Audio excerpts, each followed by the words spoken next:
So what I want to note is that the continent continues to see this persistent Gumesian colonialism that is occurring, and it's really particularly occurring with natural resource extraction that is structured as civic partnerships and really contractual agreements. And so we're also seeing it in the news. I wanted to capture articles that have been out in the last 6 to 12 months, particularly related to the natural resources in Somalia. These are agreements that are already in place and contracts that are really ultimately contracting out our natural resources to countries, if you were to ask me, have their own rebuilding and national infrastructure elements that haven't been successful in their own homelands. So it's quite interesting to see them doing their nation building and putting their sovereignty power in our lands. And so it's really interesting to see dadka kulumaysada dadka and baadiyaha jooga dadka old pastoralistka how they're dealing with this, and really the lack of integration and really being able to see that localized governance showing up at that federal level and as well as that global level when we're making these deals. And so a question that I want to really have you all land with and sit with throughout today and as you leave this conference is, right? Really sitting with the fact of who co-owns your sovereignty of your nation, right? And this is something that gets me really emotional because I'm somebody on Maraykan kusoo kortay, Maraykan ku dhalatay, alxamdulillah ayay koraysaa ayadaya afkayga I bartay, dhaqankayga I bartay, laakiin dhulkaan ku noqon lahaa, I don't know haddaan xaq ku leeyahay. I don't know qofka ila leh.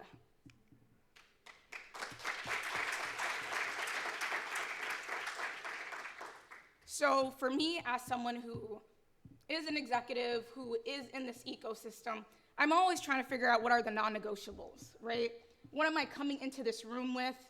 Who is on the menu? Am I at the table? And if I'm not on that menu and if I'm not at that table, who do I need to end up speaking up for? And ultimately, as Somali ahaan, guud ahaan, dal ama dibad dadki jooga, we're on the menu. We're on the game board and we're not at the table. And so,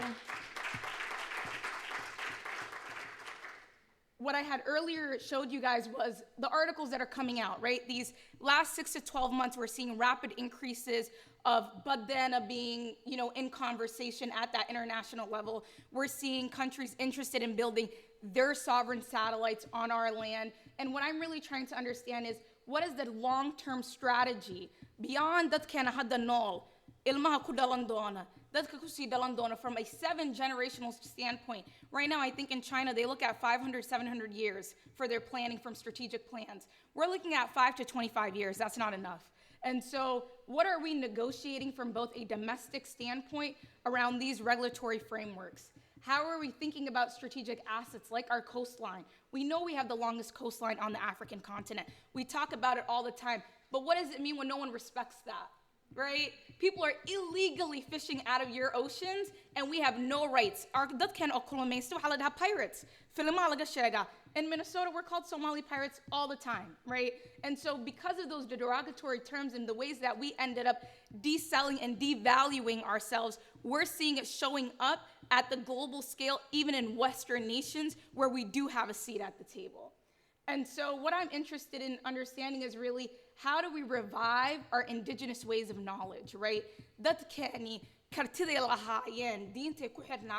How can we revive that to really be able to have a more powerful stance at that negotiating table, much to what Umar and Asha had provided throughout this discussion today. And so I have an idea, potentially, Allahu A'lam, if it actually is viable, right?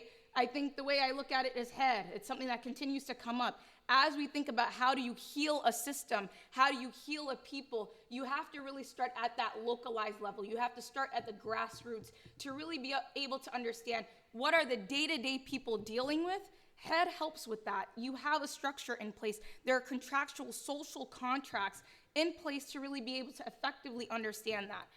Also, alhamdulillah, right?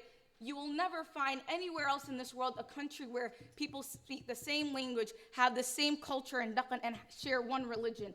And so there's the practice of waqf, right? We see it showing up in a lot of these Arab nations. I was just in Brazil for the COP30 conference, and many of the Arab nations, mashallah, right? We're a part of the Arab League, but We're not a part of the Arab negotiations when they're really negotiating for their sovereign rights. And so that's an interesting point. But they utilize the form of waqf for how they end up paying back and investing in their people, particularly those who are native born. And they do that in a really strategic way that I think we can really learn from. From a Western practice, there's a form of the laws of the commons. This is something that really ensures that there's perpetual interest in really solidifying public lands, right? In the last, I think, decade, we've seen Somali public institutions sold off to private bidders coming from across the diaspora. And so what I really want to call out is, what is the role does the diaspora play in the instability in the nation when we end up buying off and negotiating for the areas that were public lands and public rights, right?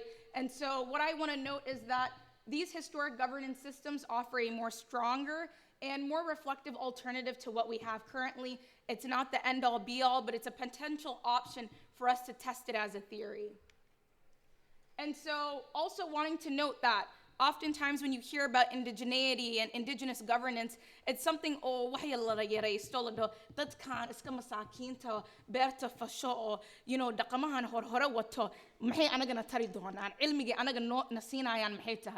what I want to note is that a lot of nations across the world are starting to revive indigenous practices.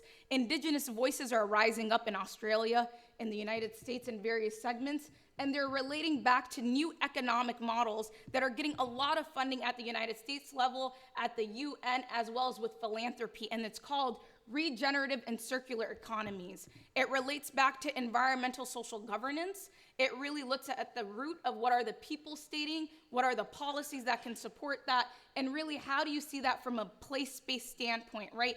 We know that we have different degano, we have different, it's okay, that's fine, not a problem. But how can we actually ensure that what you're trying to do for your people is something that's gonna help from a national standpoint?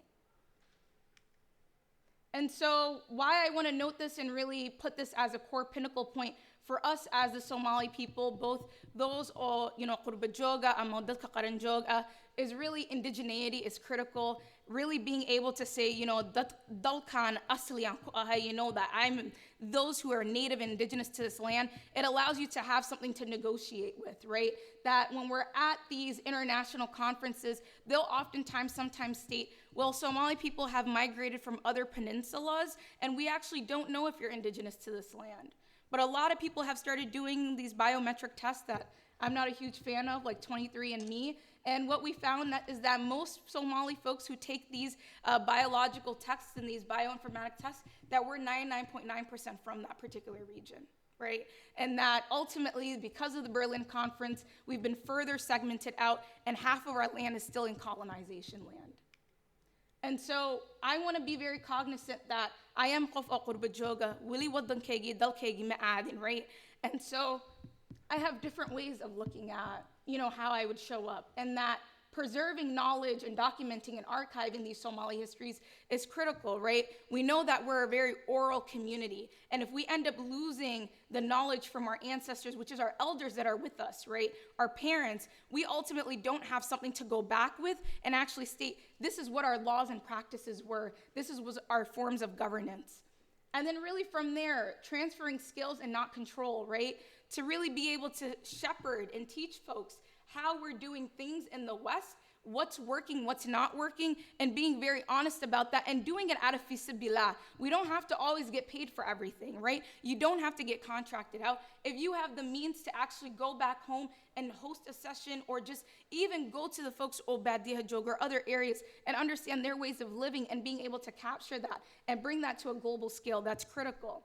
And then for those of us, Qaranka Joga, who are living back home, who haven't been able to, travel or be a part of the diaspora, there's duties for them too, to document the impacts of what they're seeing on a day-to-day basis, to really be able to tell us what is the day-to-day lives that they're living, what's working, what's not working, how are we at the within the diaspora harming them, and how are we helping them, and how do we stack that in a way that is more successful and more intentional. And so I want to leave you all with three takeaways that economic sovereignty in particular is determined by terms and not intentions. It's not about how you feel. In the end of the day, there's no feelings in that boardroom. It's about what am I going to be able to gain and leave with, and what is your non-negotiable. And so ultimately, the ways that we're going in through these contracts and these institutions, they ultimately will shape what the trajectory of our nation and nation building will look like. And that governance is economic infrastructure, that without an economic system or regulatory practices that are actually not succinct or responsive, we're not going to have a rule system that's going to be safe or balanced or going to allow us to have the security to go back without fear. And that ultimately that Somalia's youth is the core nexus point. Adair had pointed out earlier this morning that 75% of the youth, 75% of the population are youth in Somalia. And what I know for sure is on Awia right now, they're not getting any jobs. I'm utilizing my money to fund them. Many of them are teaching or doing whatever they can, but it's not enough to pay their rent or to pay for their food. And so what I wanted to note is that right? It's very critical to note that. And also the point that when Richard Francis Burton, which a lot of people know, who was a colonialist and his own type of anthropologist, when he did and wrote the book, The First Footsteps in East Africa, he was one of the first people who noted that the Somals were widely regarded as proud, independent, and keenly sensitive to humor. And so it's critical to know the power that others see in us, we should see it in ourselves. And so what are some collective actions? Really, the first action is adopting and institutionalizing core governance questions before endorsing or financing any agreements. Who sets the terms? Who enforces them? And how are future generations protected? Really, the second piece being around investment and stewardship capacity. So how are we directing capital within the nation? How does that capital flow? And how is the capital stacked?